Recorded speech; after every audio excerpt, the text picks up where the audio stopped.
as you can guess from the title, I am finally in Korea, and I've been getting a lot of DMs on Instagram asking about the whole process, how many days you have to quarantine, and like what are the things that you need in order for you to enter Korea. So I thought I would make a video going through the whole process and trying to make it as simple as possible.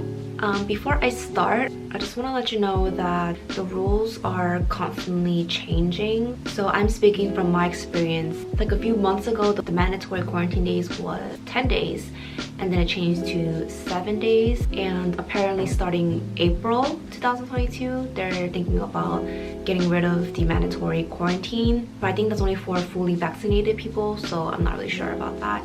But just make sure you double check everything on the websites for the most current information, because they're just constantly changing everything. And of course, I will have all the links that you need in the description. Okay, so let's start with the pre-departure, the things that you need. And the number one thing is obviously a negative COVID-19 test. I believe as of January 20th, you need to get tested within 48 hours before the departure date. My flight was on March 2nd on Wednesday, and I got my COVID test on February 28th, Monday. And the requirements for the test results include your name, your date of birth, and the test method. I believe it has to be a nasal swab, the test date, and the name of the testing center. You need to have a negative result. Any other results is invalid and you won't be able to board.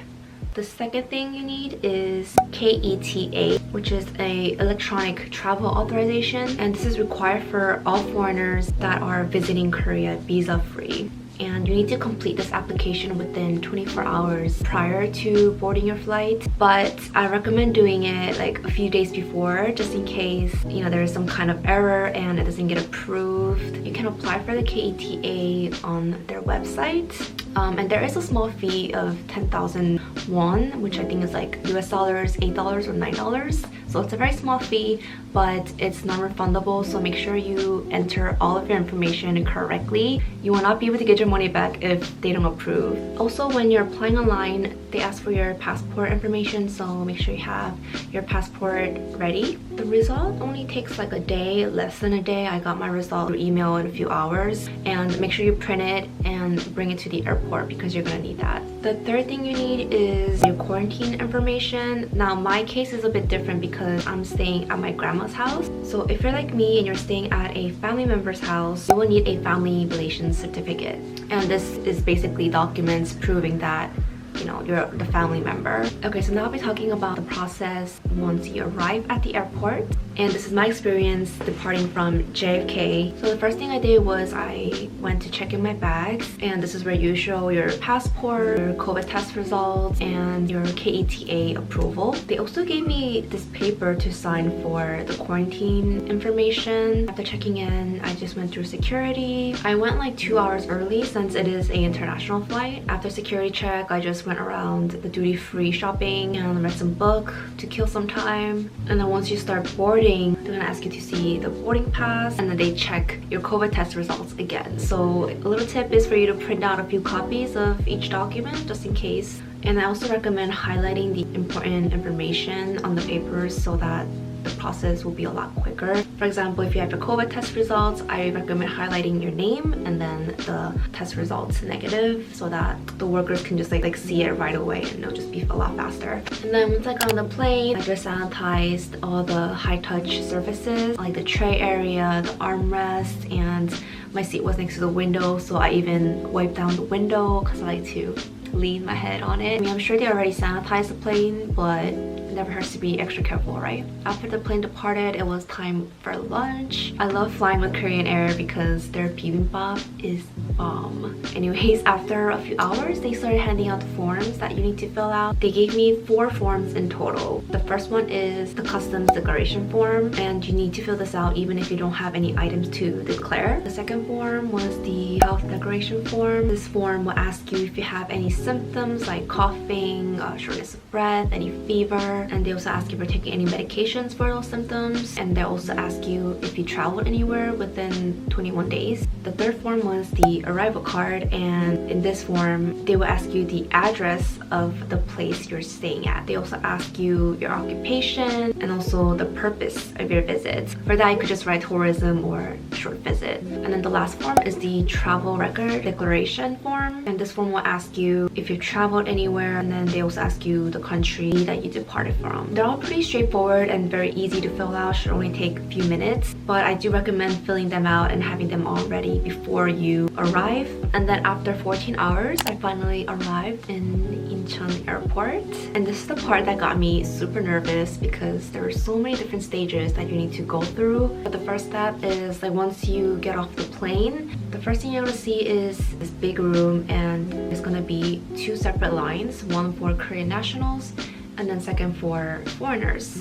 That's me. So the first stage, this is where they check all of your documents, like your COVID result, and then the forms that you filled out earlier. I think they checked the K-ETA as well. So like I said before, make sure you make at least 2 copies of each document. Just in case you lose one of them, you have a backup. And then the second step is the immigration clearance stage. This is where they take your fingerprints and they also take a picture of you. They also asked me where I'm gonna be staying for my quarantine, and since I'm gonna be staying at my grandma's house, I gave them the family relation certificate. Up until here, the process is like pretty easy because you just have to show them all the documents. And after the immigration clearance, you go downstairs to the baggage claim your baggage. You think you're done, but there's another process. I remember there were like 2 tables set up, and they asked me again about my quarantine information. Again, gave them the family relations certificate. They also asked me for a phone number that they can call.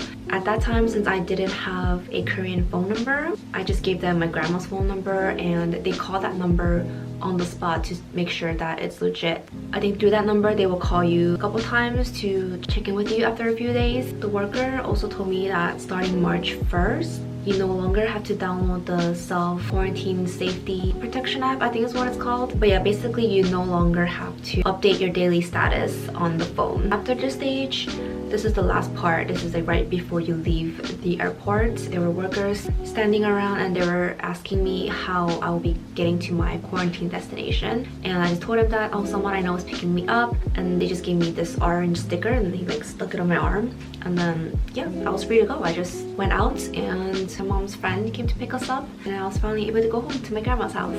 Oh, and also I thought that you only have to take a COVID test on the last day of your quarantine, but apparently you have to take a PCR test the day after your arrival as well. So on the second day of my arrival, I went out to get my PCR test, and I believe you can only take the quarantine taxis, but I just walked to my testing center because it was only like 20 minutes away, and I did not go anywhere else. I just went to the testing center, got my test, and went straight home. And then the moment I got home, they actually called me and asked me if I got tested. So yeah, make sure you get tested because they will question you. The testing center that I went to was right by the subway station. I went at 10 a.m. and the whole process took about like 45 minutes, which isn't that bad. But once you arrive at the testing center, there is a QR code that you need to scan, and they need to fill out the questionnaire before you can get tested. And they also ask you the reason for your test. I just told them that it was for international travel, and you do need to bring your passport because they're gonna ask to see that. And they also ask for your flight number, so make sure you know that as well. And then yeah, after that, they just poke your brains out and you're good to go. You can go home.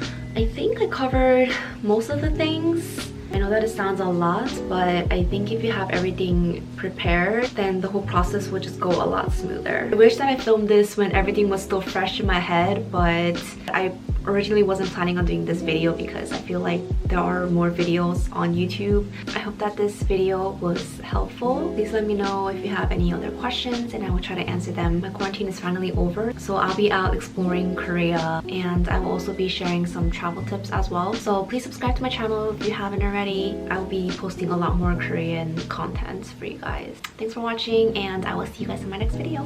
Bye!